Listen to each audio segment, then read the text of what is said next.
Endi biz bu dersimizde tekstga nisbatan uning rangini o'zgartirish, xatning uslubini o'zgartirish, masalan, tom, yanto, ossiq va deganga o'xshash. Ondan uningki o'rnini to'g'irlash, o'ng'a, so'lga, o'tirg'a deganga o'xshash. Mushu mashg'ulotlarni ko'rib o'tamiz.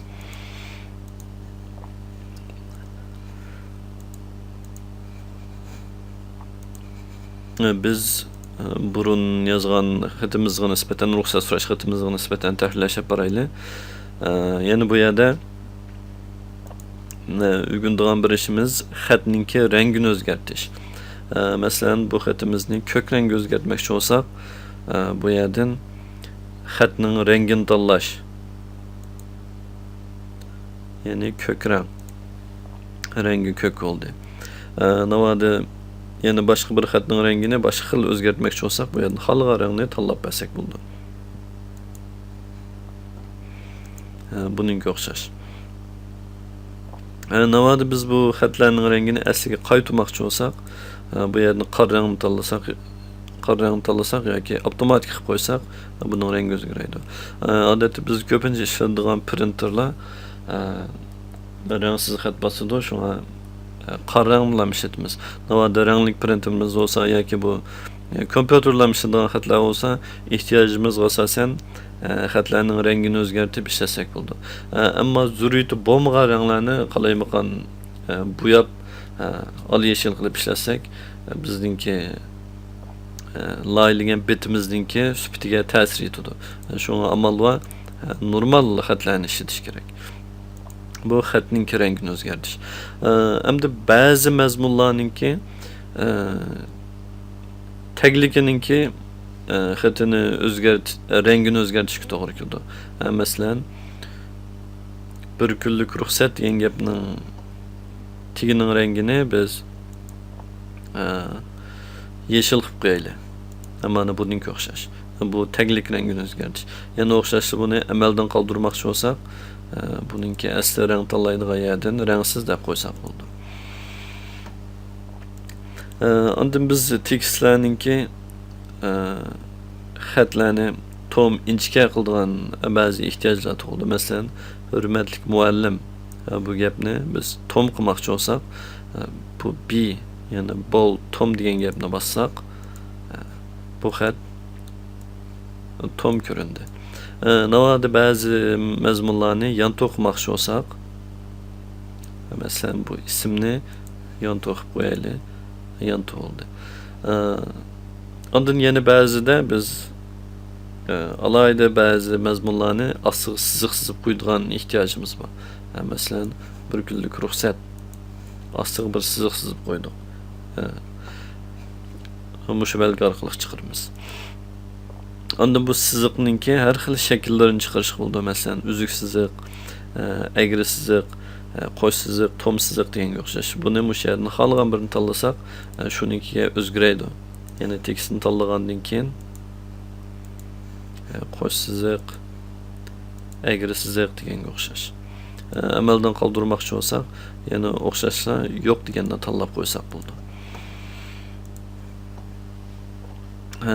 Bu style'ga munosib narsalar. Yana ba'zida tekstdagi o'chiriladigan mazmunga belgisab qo'yishga to'g'ri keldi.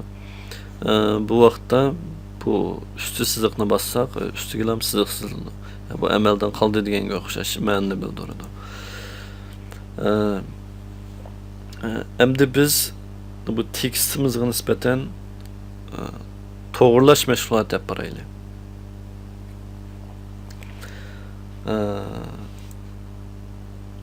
Masalan, odatda har qanday maqola yoki hujjatlarningki mavzusi o'tirg'i to'g'irlangan bo'ldi. Bunu to'g'irlagan vaqtda bu yerga bo'shliq qo'yib to'g'irlashga qat'iy bo'lmaydi. Bu hargiz to'g'ri usul emas. Buni to'g'irlashningki eng to'g'ri usuli bu yerda tekstni to'g'irlaydigan belgilar bor, knopkalar. Mushani tanlasak bo'ldi. Masalan, hozir bu o'ng'i to'g'irlash altida. Buni so'lga to'g'irlashni bassak, so'lga to'g'riladi. Yoki o'tirg'i to'g'irlashni bassak, bu o'tirg'i to'g'irlandi. Eng to'g'ri usul shu. Endi bu yerdagi ismni odatda so'lga to'g'rilab ishlatamiz. Shunga so'lga to'g'irlash knopkasini bassak bo'ldi. hürmet bilen palanchi. Endi yıl namini yana o'ttirg'i to'g'rilasak bo'ldi, to'g'rilandi. Endi bu yerda yana to'g'rilaydigan mundaq mazmun bor. Bizningki asosiy tekstimiz bir abzas. Yani bu 4 qurdan tuzilgan. Biz buni o'ngdan so'lga yozdik. Şu o'ngga to'g'rilanishimi to'g'ri, lekin buning qurning keyni teksh emas.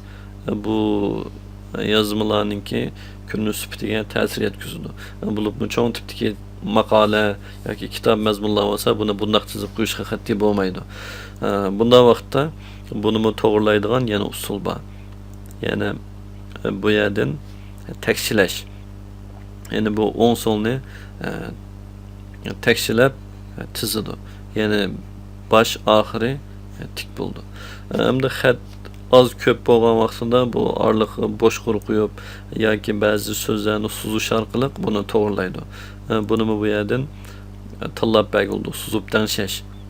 Masalan, bu harflarni so'zdi, bo'shliqni ko'paytmay. Ama normal tangshash, chechib tangshash, bu shunga o'xshash. Biz odatda buni tekshirlash deb nom qo'yib qo'ysak bo'ldi, tekshirlandi. Tekstga nisbatan rang tanlash, uningki xosliqlarini o'zgartirish, yana tom, yanto, ossiqlik bor deganga o'xshash. Ondan tekstninki o'ng so'l o'ttirg'i to'g'rilash qatorli xosliqlarni tanishlash mashg'uloti yuqorida ko'rsatilgandek bo'ldi.